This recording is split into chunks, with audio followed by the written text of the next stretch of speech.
Nasihat Imam Syafi'i kepada muridnya saat berbeda pendapat. Hubungan antara guru dan murid takkan terputus hingga mati. Hidup seorang murid bergantung pada ilmu yang diperoleh dari guru. Jika seorang guru meninggal, para murid yang akan melanjutkan estafet dalam menyampaikan ilmu. Begitupun seterusnya hingga para murid menjadi guru. Dengan pola yang runtut semacam ini, ilmu yang diajarkan akan senantiasa bermanfaat dan kelak pahalanya akan mengalir kepada para guru. Dikisahkan ada seorang alim bernama Yunus bin Abdul A'la.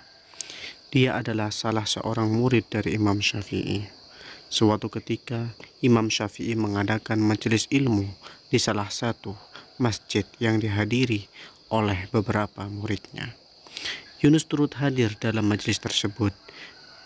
Dari pemaparan sang guru, ada satu penjelasan yang tidak disetujuinya. Yunus lantas berdiri dengan wajah marah, lalu meninggalkan majelis dan pulang ke rumahnya. Di malam harinya, Yunus mendengar suara pintu rumahnya diketuk seseorang. "Siapa?"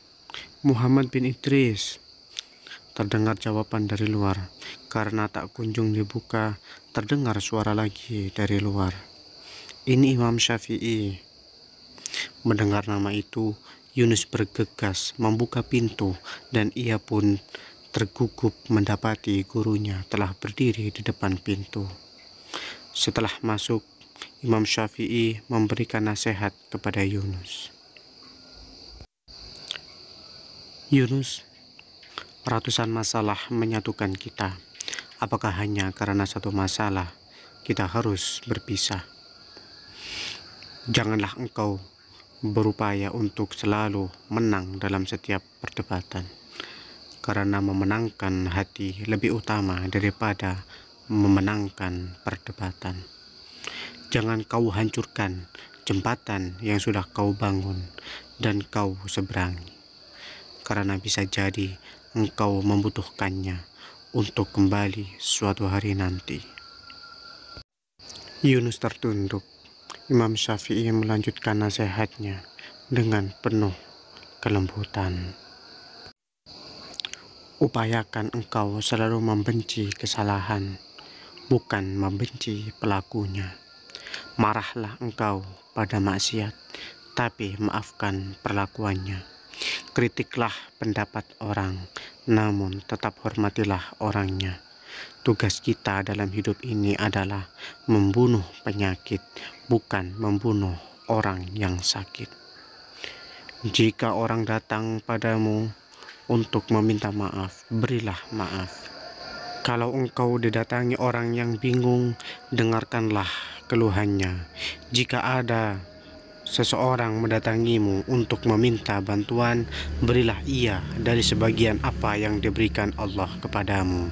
Bila ada yang datang menasihatimu, berterima kasihlah kepadanya." Setelah memberikan nasihat tersebut, Imam Syafi'i bergegas meninggalkan rumah sang murid. Yunus tidak menyangka kejadian dalam majelis memberikan dampak luar biasa pada sang guru sehingga harus mendatangi rumahnya. Langkah-langkah Imam Syafi'i dalam memberikan nasihat. Selain sebagai pendiri mazhab, Imam Syafi'i dikenal sebagai sosok yang mulia akhlaknya. Maka tidak diragukan lagi pengikutnya demikian banyak, terutama di kawasan Asia Tenggara, khususnya Indonesia, Malaysia, dan Brunei Darussalam. Kita sebagai pengikut mazhab Syafi'i bisa meneladani sosok Imam Syafi'i dari langkah-langkahnya menasehati para muridnya. Pertama, Imam Syafi'i tidak menegur Yunus sebagai murid saat berada di majelis atas ketidaksukaannya akan pendapat sang guru. Hal tersebut dilakukannya untuk menjaga wibawa si murid agar tidak jatuh di hadapan murid-murid yang lain.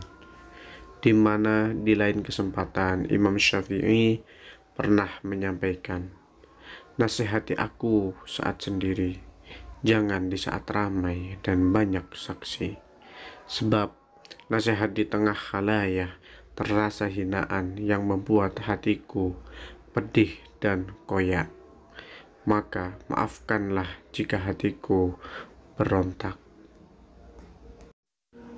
Kedua, Imam Syafi'i mendatangi rumah Yunus untuk memberinya nasihat, di mana orang-orang di sekitarnya tidak akan mendengarkan nasihat dari Imam Syafi'i terkait etika Yunus yang kurang tepat dilakukan oleh seorang murid kepada guru dalam suatu majelis.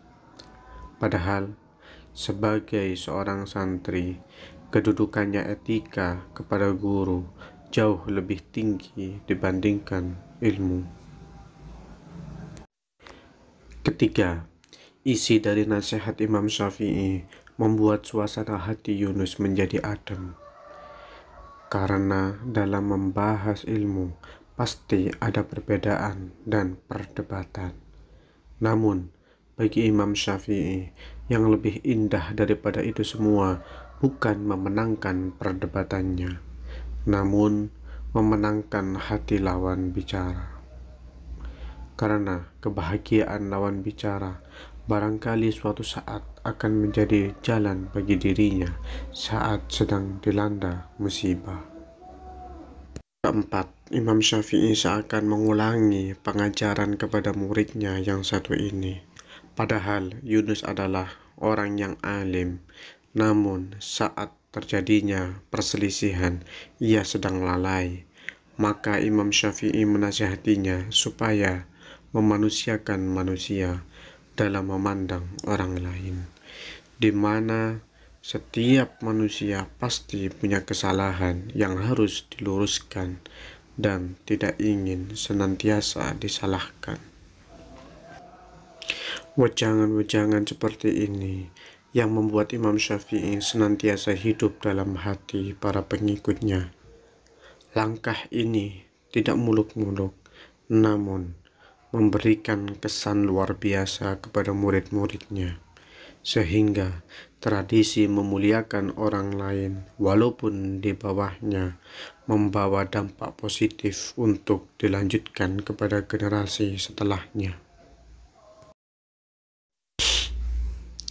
Saya kira tindakan Imam Syafi'i berdasarkan pada keinginannya menjalankan sunnah qauliyah Rasulullah Sallallahu Alaihi Wasallam. Bukanlah termasuk golongan kami, mereka yang tidak mengasihi orang yang lebih muda dan tidak menghormati orang yang lebih tua. Maka dengan menjalankan langkah-langkah menasihati ala Imam Syafi'i, sejatinya kita juga telah melaksanakan sunnah Rasulullah dalam mengasihi mereka yang berada di bawah kita, baik umurnya, statusnya, jabatannya, ilmunya, dan masih banyak lagi. Semoga dari kisah Imam Syafi'i bersama muridnya senantiasa menjadikan pelajaran bagi kita agar selalu senantiasa bisa menempatkan diri menjadi orang yang lebih baik lagi untuk masa yang akan mendatang.